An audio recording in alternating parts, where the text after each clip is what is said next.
چلو سیکھیں۔ الحمدللہ رب العالمین والصلاة والسلام علی سید الانبیاء والمرسلین، اما بعد فاعوذ باللہ من الشیطان الرجیم، بسم اللہ الرحمن الرحیم۔ مل کر پڑھیے، الصلاۃ والسلام علیک یا رسول اللہ، الصلاۃ والسلام علیک یا رسول اللہ، الصلاۃ والسلام علیک یا حبیب اللہ، الصلاۃ والسلام علیک یا حبیب اللہ، الصلاۃ والسلام علیک یا نبی اللہ، الصلاۃ والسلام علیک یا رسول اللہ، وعلی آلک واصحابک یا نور اللہ، علیک اصحابک یا حبیب اللہ۔ السلام علیکم ورحمۃ اللہ وبرکاتہ۔ وعلیکم السلام ورحمۃ اللہ وبرکاتہ۔ جی پیارے بچوں اور کڈس مدری چینل کے ناظرین، کڈس مدری چینل کا بہت پیارا پروگرام شروع ہو چکا ہے۔ پروگرام کا نام ہے قرآن ٹائم، پروگرام کا نام ہے، اور قرآن پاک کی معلومات سے بھرپور یہ پروگرام ہمارا ہوا کرتا ہے۔ قرآنی واقعہ آپ کو بتایا جاتا ہے، قرآن پاک کے پیغامات بیان کیے جاتے ہیں، اس کے علاوہ آیت کا شان نزول بھی ہوتا ہے، تلاوت بھی ہوتی ہے، نعت شریف بھی سنتے ہیں، اور اس کے علاوہ نبی پاک صلی اللہ علیہ وسلم کی شان مبارک کو بھی ہم سنا کرتے ہیں۔ آج بھی آخر تک ہمارے پروگرام میں ہمارے ساتھ شامل رہیے، چاہے آپ بڑے ہیں آپ بچے ہیں۔ ہمارا پروگرام بچوں کے لیے بھی ہے اور بڑوں کے لیے بھی ہے، بزرگوں کے لیے بھی ہے، سب کے لیے ہے، کیونکہ اس پروگرام میں ہم قرآنی باتیں کرتے ہیں، قرآنی معلومات حاصل کیا کرتے ہیں، جو کہ بچوں کے لیے سیکھنا بھی ضروری ہے، بڑوں کے لیے بھی سیکھنا ضروری ہے۔ آئیے پیارے بچوں اور کڈس مدری چینل کے ناظرین، نبی پاک صلی اللہ علیہ وآلہ وسلم کا ایک پیارا سا آپ کو فرمان سناتے ہیں۔ نبی پاک صلی اللہ علیہ وآلہ وسلم نے ارشاد فرمایا، بے شک تمہارے نام پہچان کے ساتھ مجھ پر پیش کیے جاتے ہیں، اس لیے مجھ پر بہترین الفاظ میں درود پاک پڑھو۔ سبحان اللہ، صلو علی الحبیب صلی اللہ علی محمد صلی اللہ علیہ وآلہ وسلم۔ سبحان اللہ، سبحان اللہ۔ درود پاک پڑھنے والے کو کتنی برکتیں حاصل ہوتی ہیں یہ تو ہمیں پتہ چلتا رہتا ہے، لیکن یہ کتنی بڑی سعادت کی بات ہے عمر فیاض بھائی کہ ہمارا نام شناخت کے ساتھ نبی پاک صلی اللہ علیہ وسلم کی بارگاہ میں پیش کیا جا رہا ہے۔ نبی پاک پر درود پاک پڑھ رہے ہیں، ہمیں رحمتیں مل رہی ہیں، برکتیں مل رہی ہیں، گناہ معاف ہو رہے ہیں، یہ ایک الگ طرف ہے۔ لیکن اگر دوسری طرف اس کا پہلو دیکھا جائے تو نبی پاک صلی اللہ علیہ وسلم کی بارگاہ میں ہمارا نام بھی پیش ہو رہا ہے، ہماری شناخت بھی پیش ہو رہی ہے۔ شناخت کو تھوڑا سا آسان کر دیں کہ شناخت یعنی پہچان، کیا بات ہے، نام اور والد کا نام یوں کہہ لیں، ہمارا نام ہمارے والد کے نام کے ساتھ نبی پاک صلی اللہ علیہ وسلم کی بارگاہ میں پیش کیا جا رہا ہے، نبی پاک کو بتایا جا رہا ہے، تو ہمیں بھی چاہیے کہ ہم نبی پاک صلی اللہ علیہ وسلم پر بہترین الفاظ میں درود پاک پڑھیں۔ جی ہاں، حدیث پاک میں اس کا بھی تذکرہ ہے کہ مجھ پر بہترین الفاظ میں درود پاک پڑھو، تو ہمیں چاہیے کہ ہم نبی پاک صلی اللہ علیہ وسلم پر اچھے انداز سے اچھے الفاظ میں درود پاک پڑھیں۔ انشاءاللہ الکریم اس کی رحمتیں ہی رحمتیں حاصل ہوں گی، اور ہمارا نام ہماری شناخت کے ساتھ نبی پاک صلی اللہ علیہ وسلم کی بارگاہ میں پیش کیا جاتا رہے گا۔ آئیے پیارے بچوں اور کڈس مدری چینل کے ناظرین، پروگرام قرآن ٹائم کے آج کے ایپیسوڈ کے پہلے سیگمنٹ کو شامل کرتے ہیں، جس کا نام ہے تلاوت۔ قرآن ٹائم، قرآن ٹائم، قرآن ٹائم۔ اعوذ باللہ من الشیطان الرجیم، بسم اللہ الرحمن الرحیم،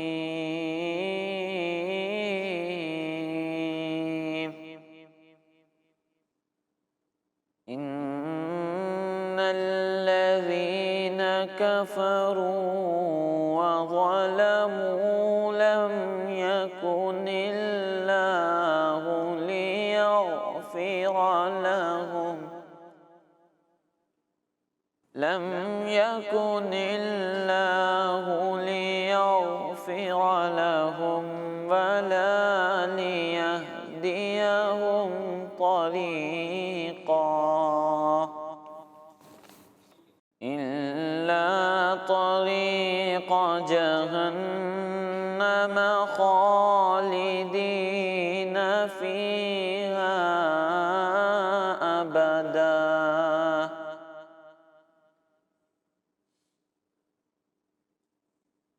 وَكَانَ ذَلِكَ عَلَى اللَّهِ يَسِيرًا۔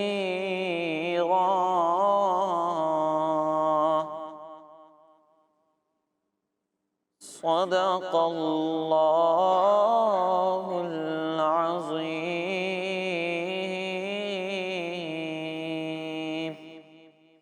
سبحان اللہ سبحان اللہ. جی پیارے بچوں اور کڈس مدری چینل کے ناظرین، انیس بھائی ہمیں پارہ 6 سورہ نساء کی آیت نمبر 168 اور آیت نمبر 169 کی تلاوت سنا رہے تھے.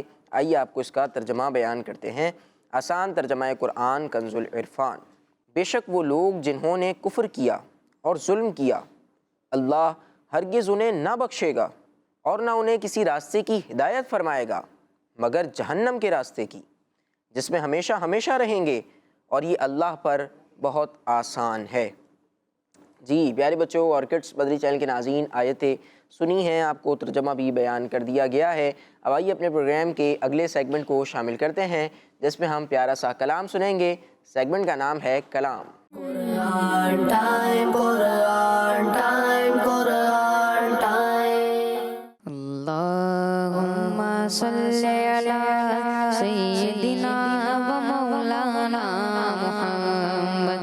اللہم صلی علی سیدنا و مولانا محمد وعلی آلہ وصحبہ وبارک وسلم. اللہم صلی علی سیدنا و مولانا محمد. پڑھتے اگر درود تو ملتا ثواب ہے، پڑھتے رہو درود تو ملتا ثواب ہے. بھیجو اگر سلام تو بھیجو اگر سلام تو آتا جواب ہے. اللہم صلی علی سیدنا و مولانا محمد وعلی آلہ وصحبہ وبارک وسلم وبارک وسلم. اے کاش تصور میں مدینے کی گلی ہو. اے کاش تصور میں مدینے کی گلی ہو. اور یاد محمد بھی میرے دل میں بسی ہو. اور یاد محمد بھی میرے دل میں بسی ہو. اے کاش میں بن جاؤں مدینے کا مسافر. اے کاش میں بن جاؤں مدینے کا مسافر. روتی ہوئی طیبہ کو بارات چلی ہو. روتی ہوئی طیبہ کو بارات چلی ہو. اور یاد محمد بھی میرے دل میں بسی ہو. 200 زیبلا آقا ملے در رضا ساتھ. 200 زیبلا آقا ملے در رضا ساتھ.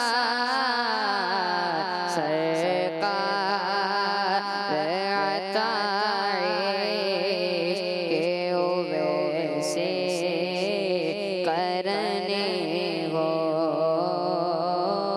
سرکار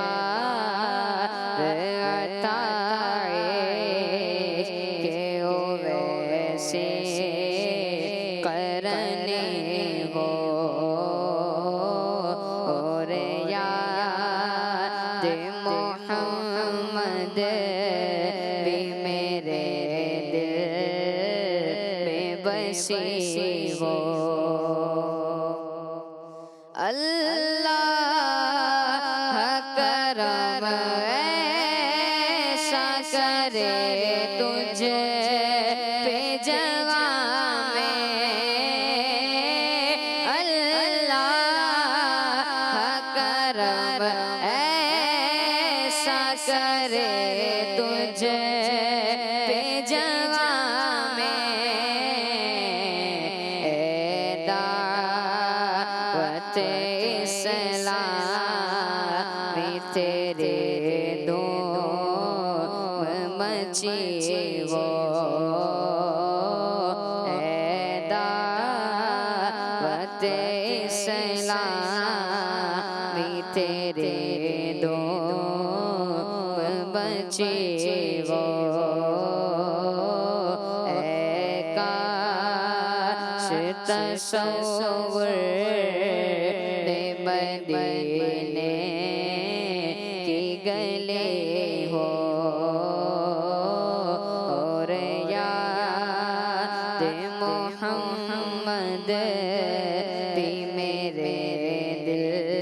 دل میں بسی ہو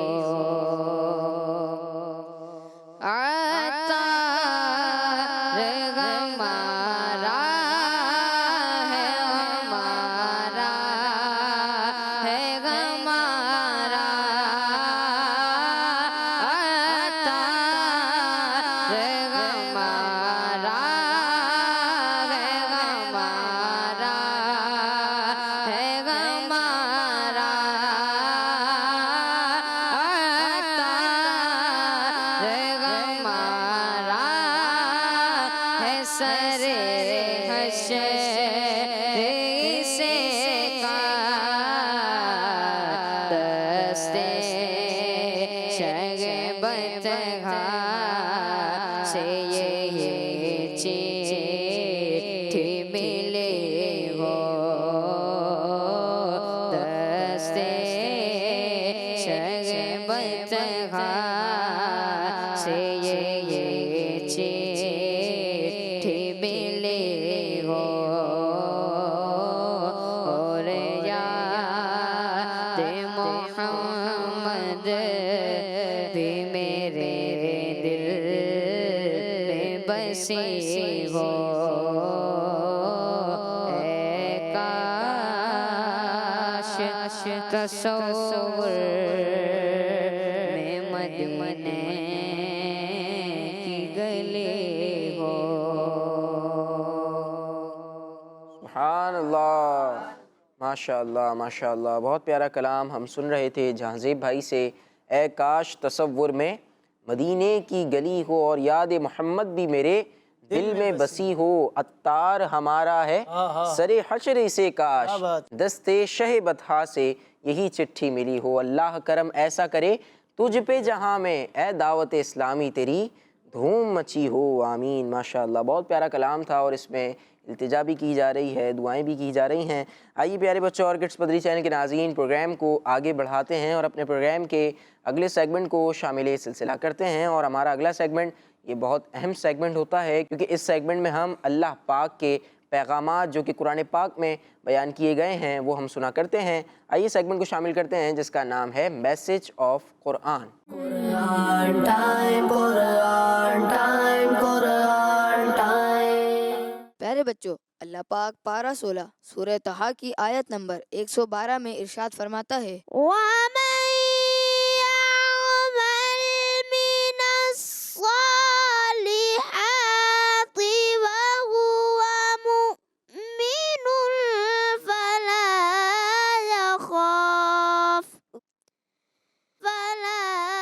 يَخَافُ ظُلْمًا وَلَا هَضْمًا ترجمہ، اور جو کوئی اسلام کی حالت میں کچھ نیک اعمال کرے تو اسے نہ زیادتی کا خوف ہوگا اور نہ کمی کا۔ جی پیارے پیارے بچوں، پارہ نمبر 16 سورہ طٰہٰ کی آیت نمبر 112 آپ کے سامنے پڑھی گئی ہے، ترجمہ بھی آپ کو بیان کیا گیا ہے۔ اس آیت میں یہ ارشاد فرمایا جا رہا ہے پیارے پیارے بچوں کہ جو کوئی اسلام لانے کی حالت میں کچھ نیک اعمال کرے، اسلام لے آیا، اب وہ نیک اعمال کر رہا ہے، تو اسے اس بات کا خوف نہ ہوگا کہ وعدے کے مطابق جو اس کو ثواب دیا جانا تھا، جس ثواب کا وہ مستحق تھا، وہ اسے نہ دیا جائے اور وہ ثواب نہ دے کر اس پر کوئی ظلم کیا جائے۔ بھائی وعدہ یہ ہے، وعدہ الہی یہ ہے، رب کا وعدہ یہ ہے کہ بھئی اگر آپ اچھا عمل کریں گے تو آپ کو اس کا ثواب ملے گا۔ فَمَنْ يَعْمَلْ مِثْقَالَ ذَرَّةٍ خَيْرًا يَرَهُ، کہ اگر کوئی ذرہ برابر جو ہے نا، وہ رائی کے دانے کے برابر بھی نیک عمل کرے گا تو وہ اس کو دیکھ لے گا، یرہ، روز قیامت وہ دیکھ لے گا، اس کو بدلہ مل جائے گا۔ اور اگر کوئی برائی کرے گا تو فرمایا آگے وہ اس کو روز قیامت وہ بھی دیکھ لے گا۔ تو جو اس کو وعدہ کیا گیا ہے کہ بھئی جو اس سے وعدہ کیا گیا ہے کہ بھئی یہ تمہیں ملے گا ثواب، وہ اس کو دیا جائے گا، یہ نہیں کہ اس پر ظلم ہوگا اور اس کو روز قیامت دیا ہی نہیں جائے گا، اور نہ ہی اسے کم ثواب دیے جانے کا کوئی خوف ہوگا۔ جتنا اس نے عمل کیا ہے اتنا اس کو ثواب بھی دیا جائے گا۔ اس آیت سے معلوم ہوا کہ نیک اعمال کے قبول ہونے کی شرط یہ ہے کہ بندہ مومن ہو، بندہ ایمان والا ہو۔ ایمان ہوگا تو ہی ثواب ملے گا، ایمان نہیں ہوگا تو ثواب ملے گا نہیں۔ وضو ہوگا، مثال دے رہا ہوں کہ وضو ہوگا تو ہی نماز ہوگی، وضو نہیں ہوگا تو نماز ادا نہ ہوگی۔ اگرچہ آپ نماز پڑھ لیں، پوری نماز پڑھ لیں، لیکن جب وضو نہیں ہے تو نہیں ہوگا۔ تو یہ میں نے سمجھانے کے لیے آپ کو ایک مثال دی ہے کہ بندے کے ثواب کی اس کو امید تب رکھنی ہے کہ جب وہ مومن ہوگا، ٹھیک ہے، یہ شرط ہے۔ اور اگر ایمان ہوگا تو ہی سب نیکیاں فائدہ پہنچائیں گی، اور ایمان نہ ہوا تو یہ سب عمل بیکار ہو جائیں گے، روز قیامت اس کو کوئی فائدہ نہیں ہوگا۔ ہاں جو کفار ہیں، ہو سکتا ہے کسی کے ذہن میں یہ آ رہا ہو کہ کفار بھی ہیں، نان مسلمز بھی ہیں، بڑے اچھے کام بھی کر رہے ہوتے ہیں، وہ فلاحی کام بھی کر رہے ہیں، بڑی بڑی تنظیمیں بھی چلا رہے ہوتے ہیں اور لوگوں کی ہیلپ بھی کر رہے ہوتے ہیں، تو ان کے لیے پھر کیا اجر ہے؟ اچھے کام تو وہ بھی کر رہے ہیں۔ تو کتابوں کے اندر یہ لکھا ہے علماء کرام نے کہ دنیا کے اندر ہی ان کو اس کی جزا مل جائے گی۔ اب ان کو اللہ پاک دولت دے دے گا یا کوئی شہرت دے دے گا یا کوئی بھی ان کی مصیبت آنے والی ہوگی وہ ٹل جائے گی، یعنی کہ ان کے اچھے عمل کا جو ان کو جزا ہے وہ دنیا کے اندر ہی مل جائے گی، آخرت میں ان کے لیے کوئی حصہ نہ ہوگا۔ ہاں اگر ہوگا تو جہنم ہے اور کچھ نہیں۔ قرآن میں کہا گیا کہ ان کے لیے جہنم تیار کر دی گئی ہے، ٹھیک ہے جی۔ ایک اور آیت ہے وہ سنتے ہیں۔ پیارے بچوں، اللہ پاک پارہ 16 سورہ طٰہٰ کی آیت نمبر 113 میں ارشاد فرماتا ہے، وَكَذَلِكَ أَنزَلْنَاهُ قُرْآنًا عَرَبِيًّا وَصَرَّفْنَا فِيهِ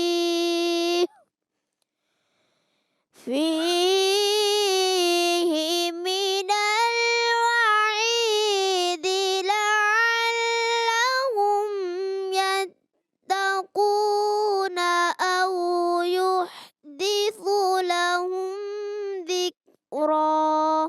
ترجمہ، اور یوں ہی ہم نے اسے عربی قرآن نازل فرمایا اور اس میں مختلف انداز سے عذاب کی وعیدیں بیان کی تاکہ لوگ ڈریں، یا قرآن ان کے دل میں کچھ غور و فکر پیدا کرے۔ جی ابھی جو ہم نے پچھلی آیت سنی تھی یہ اس کے بعد والی آیت ہے، پہلے 112 آیت نمبر سنی تھی اور ابھی 113 آیت نمبر ہے، اور اس میں جو ہے وہ قرآن پاک کی دو خوبیاں بیان کی جا رہی ہیں، 2 اسپیشلٹیز بیان کی جا رہی ہیں۔ پہلی خوبی یہ ہے کہ قرآن کریم کو عربی زبان میں نازل کیا گیا۔ قرآن پاک کون سی زبان میں نازل ہوا ہے پیارے بچوں؟ عربی میں۔ اس کی لینگویج کون سی ہے؟ عربی۔ یہ عربی زبان کے اندر جو ہے وہ نازل کیا گیا ہے، اس لیے تاکہ اہل عرب اسے سمجھ سکیں اور وہ اس بات کو جان لیں کہ قرآن پاک کے الفاظ انسان کو عاجز کرنے والے ہیں۔ عاجز کرنے والے ہیں کا مطلب کیا ہے کہ یہ کسی انسان کا کلام نہیں ہے۔ کیونکہ بالخصوص نبی پاک علیہ الصلوۃ والسلام عربی ہیں۔ آپ بالخصوص جس قوم سے تعلق رکھتے ہیں وہ قوم کون سی زبان بولتی تھی؟ عربی زبان بولتی تھی۔ قریش، مکے کے رہنے والے جو لوگ تھے وہ عربی زبان بولا کرتے تھے، تو ان لوگوں کو یہ بیان کرنا مقصود تھا کہ بھئی اب تم اس کو سمجھو بھی اور یہ بات بھی سمجھ جاؤ کہ ہے تو یہ عربی کے اندر ہی، لیکن جتنا یہ فصیح ہے، جتنا یہ بلیغ ہے، اور جتنا شاندار اس کا انداز ہے، یہ انداز بیاں کسی انسان کا نہیں ہو سکتا ہے، یہ فقط رب کعبہ ہی کا انداز ہے، اور یہ اسی کے کلام کا جو ہے وہ طریقہ کار ہے، اور کوئی بندہ بھی جو ہے وہ اس کی مثال نہیں لا سکتا ہے اور اس کی برابری نہیں کر سکتا ہے۔ سبحان اللہ۔ ایک بات تو یہ بیان کر دی گئی، اور دوسری اسپیشلٹی، دوسری خصوصیت جو بیان کی گئی وہ یہ ہے کہ قرآن پاک میں فرائض چھوڑنے اور جن چیزوں کو چھوڑنے کا کہا گیا ہے ان چیزوں کو کرنے پر مختلف انداز سے عذاب کی وعیدیں بیان کی گئی ہیں۔ جب اس کو ذرا آسان انداز میں کر دوں کہ قرآن پاک میں فرائض بیان کر دیے گئے۔ فرائض کا مطلب کیا ہے کہ یہ کرنا ہی کرنا ہے، مطلب نماز کا حکم دیا ہے تو نماز پڑھنی ہے، جب حج فرض ہو جائے تو حج کرنا ہے، زکوٰۃ فرض ہوگی تو زکوٰۃ ادا کرنی ہے، قربانی فرض ہے تو قربانی ادا کرنی ہے۔ نہیں، اسی طرح جو برے کام ہیں جن سے بچنے کا حکم دیا گیا ہے کہ جھوٹ آپ نے نہیں بولنا، غیبت آپ نے نہیں کرنی، چوری آپ نے نہیں کرنی، بدنگاہی سے ہمیں منع کیا گیا ہے، بچنے کا حکم دیا گیا ہے۔ تو فرمایا گیا کہ جن جن کاموں کو کرنے کا حکم دیا گیا ہے اگر نہیں کریں گے تو قرآن میں اس کی وعید بیان کی گئی، اور اگر جو ہے وہ آپ ایک چیز سے منع کیا گیا ہے اس سے آپ نہیں روکیں گے پھر وعید بیان کی گئی کہ بھئی یہ کرنے کا کام تھا آپ نے نہیں کیا اب عذاب ملے گا، اور یہ نہیں کرنے کا کام تھا آپ نے کر لیا عذاب ملے گا۔ تو وعید بھی جو ہے وہ بیان کرتی گئی ہے، اور اس کی وجہ یہ تھی کہ لوگ ڈریں اور قرآن پاک ان کے دل میں کچھ نصیحت اور غور و فکر پیدا کرے جس سے وہ نیکیوں کی طرف راغب ہوں، نیکیوں کی طرف ان کی رغبت آئے، وہ نیکیوں کی طرف مائل ہوں، ٹھیک ہے، اور گناہوں سے نفرت کریں اور نصیحت حاصل کریں۔ اب آپ دیکھیں کہ مسئلہ نحال بھئی یہ ہو چکا ہے کہ ہمارے ہاں قوم تو قرآن پڑھ بھی تو نہیں رہی ہے نا، قرآن پڑھ نہیں رہی ہے، قرآن کی تفسیر کو نہیں پڑھ رہی ہے، قرآن کے ترجمے کو نہیں پڑھ رہی ہے، تو ان کو کیسے پتہ لگے گا کہ ہمارا رب ہم سے کیا کہہ رہا ہے، ہمیں کیا حکم دیا جا رہا ہے۔ ہم نماز پڑھتے ہیں، ہمیں تو نماز میں نماز میں تو کہا جاتا ہے کہ ہم جو ہے وہ نماز میں اپنے رب سے کلام کر رہے ہوتے ہیں، اپنے رب سے بات کر رہے ہوتے ہیں، تو ہم کیا بات کر رہے ہیں ہمیں پتہ ہی نہیں، اور قرآن پڑھ رہے ہیں تو گویا کہ مولا علی رضی اللہ عنہ کے فرمان کا خلاصہ بیان کر رہا ہوں کہ جب قرآن پڑھ رہے ہیں تو گویا کہ رب ہم سے کلام کر رہا ہے، اب ہم رب سے بات کر رہے ہیں، رب ہم سے بات کر رہا ہے، ہمیں پتہ ہی نہیں کہ ہم کیا بات کر رہے ہیں اور وہ ہم سے کیا بات کر رہے ہیں، ہم اس کو سمجھنے کی کوشش بھی نہیں کر رہے ہیں۔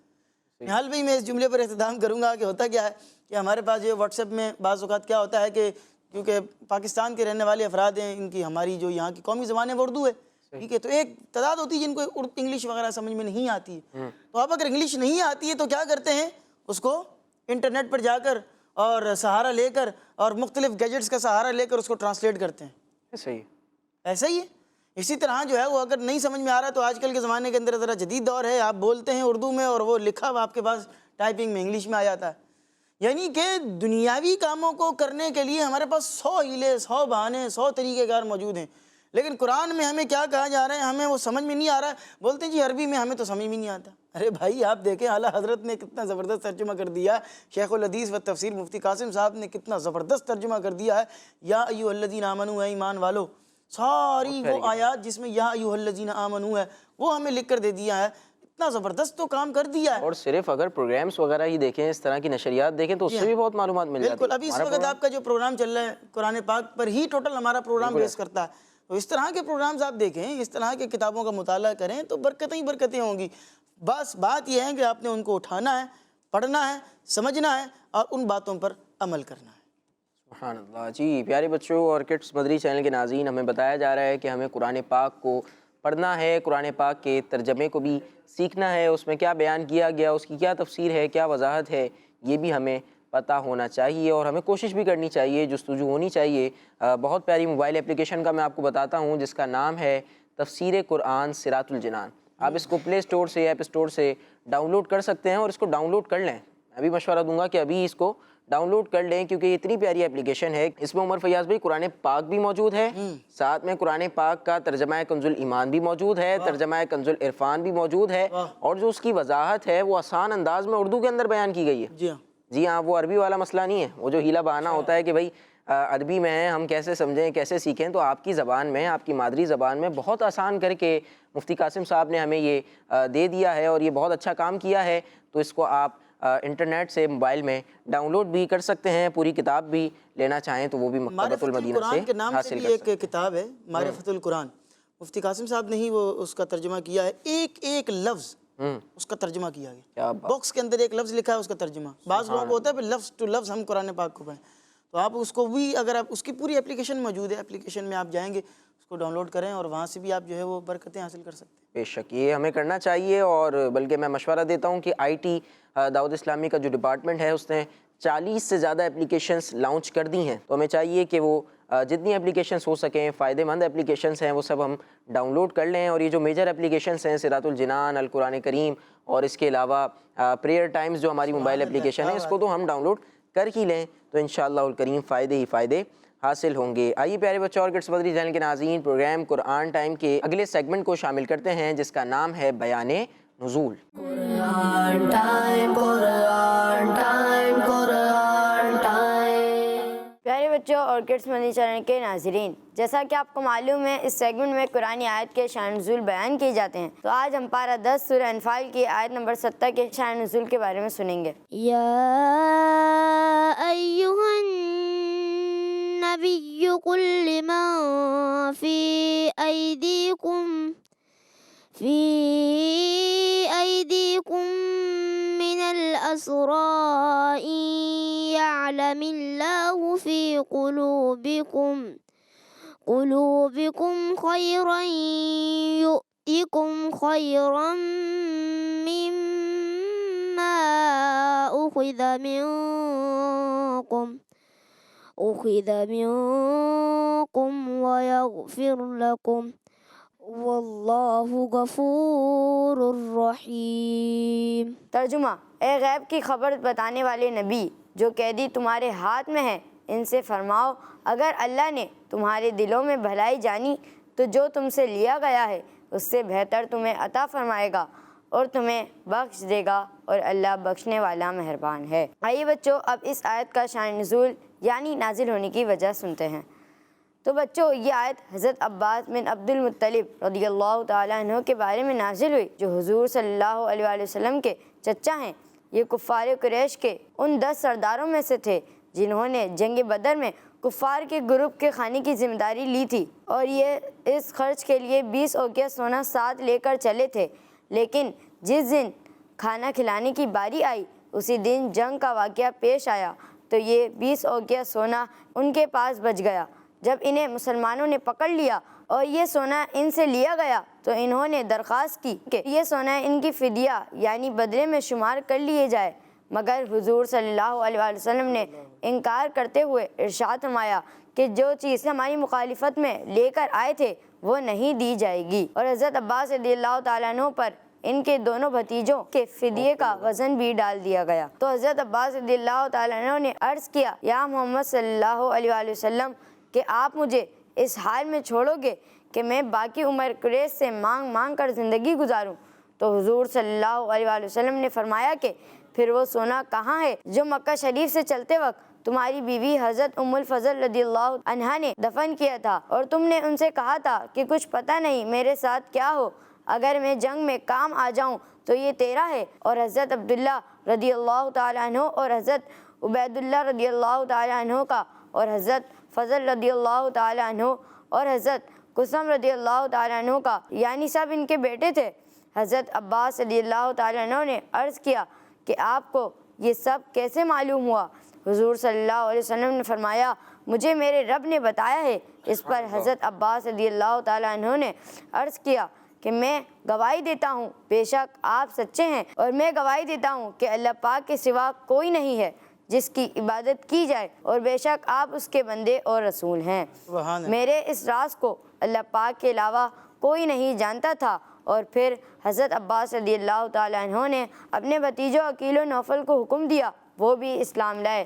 صلو علی الحبیب صلی اللہ تعالیٰ علیہ محمد صلی اللہ علیہ وآلہ وسلم۔ جی پیارے بچوں اور کڈس مدری چینل کے ناظرین، نبی پاک صلی اللہ علیہ وسلم کے چچا حضرت عباس رضی اللہ عنہ کے حوالے سے ہم سن رہے تھے کہ ان کے اسلام لانے کا کیا واقعہ تھا اور آیت کا جو پس منظر تھا، جو شان نزول تھا، جو نازل ہونے کی وجہ تھی، وہ بھی ہمارے انزل بھائی بیان کر رہے تھے۔ آئیے اپنے پروگرام کو آگے بڑھاتے ہیں اور اپنے پروگرام کے اگلے سیگمنٹ کو شامل کرتے ہیں۔ بچوں کا یہ فیوریٹ سیگمنٹ ہوتا ہے کیونکہ اس سیگمنٹ میں ہم قرآنک اسٹوری سنتے ہیں، قرآنی واقعہ سنتے ہیں۔ سیگمنٹ کا نام ہے ایک واقعہ۔ قرآن ٹائم، قرآن ٹائم، قرآن ٹائم۔ جی پیارے پیارے بچوں، سیگمنٹ ہے ایک واقعہ۔ ایک واقعہ آپ کو بیان کرنا ہے، اور آج آپ کو واقعہ بیان کریں گے اللہ پاک کے نبی حضرت داؤد علیہ السلام کا واقعہ۔ سبحان اللہ۔ کون سے نبی؟ حضرت داؤد علیہ السلام۔ جناب داؤد علیہ السلام کا واقعہ آپ کو بیان کریں گے۔ کہا جاتا ہے کہ اللہ پاک نے حضرت داؤد علیہ السلام کے لیے لوہے کو نرم فرما دیا تھا۔ سبحان اللہ۔ لوہا ہوتا ہے نا، لوہا، تو لوہے کو نرم فرما دیا تھا۔ اچھا، یہ اتنا نرم ہو گیا تھا نہال بھائی کہ آپ جب لوہے کو اپنے ہاتھ میں لیتے ہیں نا تو وہ موم کی طرح نرم ہو جاتا ہے۔ اللہ۔ موم کو دیکھا ہم نے؟ موم آج کل کے بچے تو جو ہے نا وہ موم بہت کم ہی ان کو دیکھنے کو نصیب ہوتا ہے، ورنہ تو پہلے موم بتیوں کا ایک سسٹم چلا کرتا تھا، اب جنریٹر UPS نے اس کی جگہ لے لی ہے۔ تو خیر یہ ہے کہ ابھی بھی بعض جگہوں پر یہ سلسلہ چل ہی رہا ہوتا ہے۔ تو موم یا گوندے ہوئے آٹے کی طرح، جو گندا ہوا آٹا ہوتا ہے نا، آٹے کو جب گوند لیا جائے تو وہ کتنا نرم ہوتا ہے، اس سے پھر روٹیوں کے پیڑے بنتے ہیں، روٹیاں بنائی جاتی ہیں۔ تو بالکل اسی طرح یہ نرم ہو جایا کرتا لوہا، اور آپ علیہ السلام اس سے جو چاہتے بغیر آگ کے اور بغیر اس کو ٹھوکا پیٹی کیے بنا لیا کرتے تھے۔ کیا بات ہے، کیا بات۔ کہ لوہے کا جو کام، جو لوہار ہیں، یا آپ نے کم از کم یہ ہے کہ کبھی دیکھا ہی ہوگا گزرتے ہوئے آتے جاتے کہ جو لوہے کا کام کرنے والے بندے ہوتے ہیں وہ آگ کے اندر لوہے کو یوں کر کے پہلے گرم کرتے ہیں، وہ لوہا ذرا وہ ریڈ ہو جاتا ہے، لال ہو جاتا ہے، پھر وہ اس سے جو ہے نا ان کے پاس ہتھوڑی ہوتی ہے اور وہ ہتھوڑی سے بھی بڑی مشکل سے ہوتا ہے، لیکن تو لوہار تو پھر پورا زور لگا کے مارتا ہے نا، سونار تو بڑا احتیاط سے کام کر رہا ہوتا ہے کہ کوئی چیز گڑبڑ نہ ہو جائے، لوہار جو ہے وہ صحیح ضرب لگاتا ہے۔ تو خیر آپ جو ہے وہ بغیر آگ کے اور بغیر جو ہے وہ ہتھوڑے وغیرہ کے استعمال کے آپ اس کو استعمال کر لیا کرتے تھے۔ اللہ پاک نے آپ کے لیے لوہے کو نرم کیوں فرمایا تھا؟ اس کے پیچھے ایک وجہ ہے، آج آپ کو وہ وجہ بیان کریں گے۔ بات یہ ہے کہ جب آپ علیہ السلام بنی اسرائیل کے بادشاہ بنے، آپ اللہ کے نبی بھی تھے، بادشاہ بھی تھے، جب آپ بنی اسرائیل کے بادشاہ بنے تو آپ علیہ السلام لوگوں کے پاس جاتے اور اس طرح جاتے کہ اپنا گیٹ اپ تبدیل کر لیتے۔ اب کوئی بندہ کسی کے پاس گیٹ اپ تبدیل کر کے جائے تو پھر وہ پہچان میں تو نہیں آتا، تو آپ اپنا جو گیٹ اپ تھا، اپنا جو حلیہ تھا، اس کو چینج کر کے جاتے اور لوگ آپ کو پہچان نہ پاتے، اور پھر آپ لوگوں سے اپنے بارے میں پوچھتے کہ بتاؤ داؤد کس طرح کا ہے، داؤد کے بارے میں بتاؤ، تم نے اس کو کیسا پایا۔ چنانچہ لوگ جو ہیں وہ حضرت داؤد علیہ السلام کی تعریف ہی کیا کرتے تھے کہ وہ اچھے ہیں، اور اس طرح کے معاملات جو ہے وہ بیان کیا کرتے، اور جن سے بھی آپ پوچھتے سارے لوگ ان کی تعریف ہی کیا کرتے۔ اب ہوا یہ کہ اللہ پاک نے انسانی صورت میں ایک فرشتے کو بھیجا۔ کس کو بھیجا؟ فرشتے کو۔ اور کس کنڈیشن میں بھیجا؟ انسانی کنڈیشن میں، انسانی شکل میں وہ آیا۔ تو جناب داؤد علیہ السلام نے اس سے بھی یہی سوال کیا کہ بھئی داؤد کے بارے میں تمہارا کیا خیال ہے، وہ کیسا شخص ہے؟ تو فرشتے نے کہا کہ داؤد جو ہیں وہ بہت اچھے آدمی ہیں، لیکن کاش ان میں ایک عادت نہ ہوتی۔ اب ہر ایک تو تعریف کرتا تھا، لیکن وہ فرشتہ انسان کی شکل میں تھا، تو آپ اس کو بظاہری طور پر کتابوں میں لکھا ہے کہ پہچان بھی نہ پائے۔ تو جب اس سے سوال کیا تو اس نے کہا کہ بہت اچھا آدمی ہے، کاش ایک اس میں عادت نہ ہوتی۔ کہا کہ وہ کون سی عادت ہے؟ تو اس نے کہا کہ وہ اپنا اور اپنے گھر والوں کا جو خرچ ہے وہ بیت المال یعنی شاہی خزانے سے لیا کرتے ہیں، تو اگر جو ہے وہ وہاں سے نہ لیں تو کیا ہی اچھی بات ہے۔ تو یہ سن کر آپ سوچنے لگے کہ بیت المال سے وظیفہ نہ لیتا تو یہی میرے لیے بہتر تھا۔ بیت المال وظیفہ وغیرہ کیا؟ بیت المال جو ہے یوں کہہ لیں کہ شاہی خزانہ جو ہوتا ہے نا، کہ جہاں پر سارے حکومت کا جو ٹیکس جمع ہو کر آ رہا ہوتا ہے، مختلف لوگوں سے ٹیکس لیا جاتا ہے، حکومت کی جو آمدنی ہوتی ہے وہ ساری کی ساری بیت المال میں جمع کروائی جاتی ہے۔ کوئی بھی ملک ہوتا ہے، ہر ملک کا ایک بیت المال بنا ہوتا ہے، اور اسی سے پھر اس کے جو سرکاری افسران ہوتے ہیں، سرکاری دفاتر ہوتے ہیں، ان کے جو اخراجات ہوتے ہیں وہ وہیں سے چلتے ہیں، ٹھیک ہے۔ اور وظیفہ مطلب سیلری؟ سیلری، وظیفے کا مطلب سیلری، ٹھیک ہے۔ تو کہا کہ بھئی یہ جو ہے وہ اپنا شاہی خزانہ جو ہے، وہ جو حکومت کا خزانہ ہے، وہاں سے اپنی تنخواہ اگر نہ لیں تو یہ زیادہ بہتر ہے. آپ نے بھی سوچا کہ ہاں بھئی یہ بات تو بہت اچھی بات اس نے کی ہے, لہٰذا آپ نے اللہ پاک کی بارگاہ میں دعا کی کہ اے اللہ میرے لیے کوئی ایسا ذریعہ بنا دے, کوئی سبب بنا دے کہ جس کی وجہ سے میرا اور میرے گھر والوں کا گزارا جو ہے وہ ہو جایا کرے, اور شاہی خزانے سے مجھے حکومت کا, گورنمنٹ کا جو پیسہ ہے وہ نکالنا نہ پڑے اپنے خرچ کے لیے. حالانکہ دیکھا جائے تو جو قاضی ہوتا ہے, جو حکمران ہوتے ہیں, ان کے لیے جو ایک عرف و عادت کے مطابق ایک وظیفہ ہے, جو تنخواہ ہے, وہ بالکل لینا جائز ہے, ٹھیک ہے, اور لیا کرتے تھے. لیکن یہ ہے کہ آپ نے جب یہ دعا کی تو آپ کی دعا قبول ہوئی, اور اللہ پاک نے آپ کے لیے لوہے کو نرم فرما دیا. آپ علیہ السلام لوہے سے زرہ بنایا کرتے تھے. کیا بناتے تھے؟ زرہ بناتے اور اس کو سیل کر دیا کرتے تھے. اب آپ ہو سکتا ہے سوال یہ کریں, نہال بھی آپ نے جس طرح مجھے مڑ کے دیکھا ہے, مجھے پتہ تھا کہ آپ کی طرف سے سوال زرہ کا آئے گا کہ بھی زرہ کیا ہوتی ہے, تو چلیں آپ کو زرہ بھی بتا دیتے ہیں کہ زرہ اس لباس کو کہتے ہیں کہ جو کہ جنگ میں جسم کی حفاظت کے لیے عام کپڑوں کے اوپر پہنا جاتا ہے. یعنی کہ آپ یوں کہہ لیں کہ یہ لوہے کے کپڑے ہیں, لوہے کا ڈریس ہے.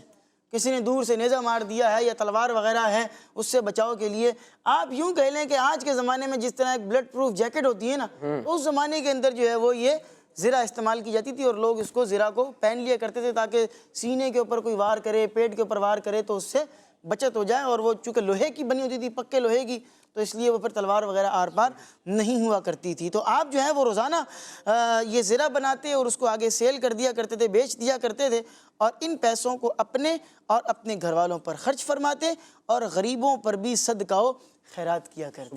اس واقعے کا جو ذکر ہے اور اس معجزے کا جو ذکر ہے وہ اللہ پاک نے پارہ نمبر 22 سورہ سبا کی آیت نمبر 10 میں فرمایا ہے. یوں تو اس میں پورے واقعے کے اندر بہت ساری باتیں سیکھنے کو ملتی ہیں, اور ایک بات یہ بھی سیکھنے کو ملی ہے کہ اپنے گھر والوں کے لیے رزق حلال کمانا چاہیے, محنت کرنی چاہیے. خود نبی پاک علیہ الصلوۃ والسلام نے ہمیں اس چیز کا ذہن دیا ہے, اور یہ بھی کہا ہے کہ جو رزق حلال کماتا ہے تو وہ گویا کہ جب تک رزق حلال کما رہا ہے وہ عبادت کے اندر ہے. تو یوں کہہ لیں کہ جب تک بندہ روزی کے اوپر ہوتا ہے وہ گویا کہ عبادت کے اندر ہوتا ہے. حصول رزق حلال عبادت ہے. تو آپ جو ہے وہ جو بھی اس طرح کے افراد ہیں, کما رہے ہیں, محنت کر رہے ہیں, اس کے رزق حلال کما رہے ہیں, وہ جو ہے وہ اللہ تبارک و تعالیٰ کی جانب سے عبادت میں ہی ہیں. ہمیں یہ دعا کرنی چاہیے کہ اللہ تبارک و تعالیٰ ہمیں حلال کمانے اور حلال کھانے کی توفیق عطا فرمائے. آمین. ماشاءاللہ ماشاءاللہ, بہت پیاری پیاری باتیں ہوئیں, اور ہمیں یہ میسج بھی ملا, اور یہ ہمیں پتہ چلا کہ حضرت داؤد علیہ السلام جو ہے وہ ایک بادشاہ تھے اور پورے ملک کو لیڈ کرتے تھے, پوری سلطنت ان کے پاس تھی. لیکن پھر بھی انہوں نے کیا کیا کہ پھر انہوں نے اپنا مال, اپنی جو سیلری تھی, ان کا جو وظیفہ تھا, وہ پھر بیت المال سے, شاہی خزانے سے لینا بند کر دیا, اور پھر انہوں نے خود جو ہے وہ روزگار وغیرہ کی ترکیب کی. تو بڑوں کو یہ بھی ایک بات پتہ لگ رہی ہے نہال بھائی کہ آپ جتنے بھی لیول پر ہوں, جتنے بھی بڑی سٹیٹس پر ہوں, لیکن رزق حلال کمانے میں آپ کو شرم نہیں کرنی چاہیے. یہ انبیاء کی سنت ہے, یہ کرام کی سنت ہے. وہ دیکھیں بادشاہ بھی ہیں, ابھی آپ نے بتایا نا, بادشاہ بھی ہیں, نبی بھی ہیں, ٹھیک ہے, لیکن پھر بھی محنت کر رہے ہیں, خود روزی کر رہے ہیں. حالانکہ ان کو لوگ آ کے دے بھی سکتے تھے, بیت المال سے بھی دینا بھی ان کے لیے جائز تھا, لیکن یہ کہ پھر بھی وہ محنت کر رہے ہیں, رزق حلال کما رہے ہیں. تو رزق حلال کمانے میں کوئی آر کرنی نہیں چاہیے. بے شک بے شک, یہ بالکل ہمیں غور کرنا چاہیے اور سوچنا چاہیے. اللہ پاک ہمیں رزق حلال کو کمانے کی یہ توفیق بھی عطا فرمائے اور ہمیں رزق حلال ہی نصیب فرمائے. آئیے پیارے بچوں اور کڈس مدری چینل کے ناظرین, پروگرام کو آگے بڑھاتے ہیں اور اپنے پروگرام کے آخری سیگمنٹ کی طرف بڑھتے ہیں, جس میں نبی پاک صلی اللہ علیہ وآلہ وسلم کی شان بیان کی جائے گی. سیگمنٹ کا نام ہے شان محمد صلی اللہ علیہ وسلم. قرآن ٹائم, قرآن ٹائم, قرآن ٹائم. پیارے بچوں اور کڈس مدنی چینل کے ناظرین, سیگمنٹ ہے شان محمد صلی اللہ علیہ وآلہ وسلم, جس میں ہم آخری نبی محمد عربی صلی اللہ علیہ وآلہ وسلم کی شان و عظمت, فضائل و برکات اور حضور صلی اللہ علیہ وآلہ وسلم کی وہ خصوصیات سنیں گے جو قرآن کریم میں بیان کی گئی ہیں. پیارے بچوں, اللہ پاک پارہ نمبر 22 سورہ احزاب کی آیت نمبر 45 میں ارشاد فرماتا ہے, یا ایہا النبی انا ارسلناک شاہدا ومبشرا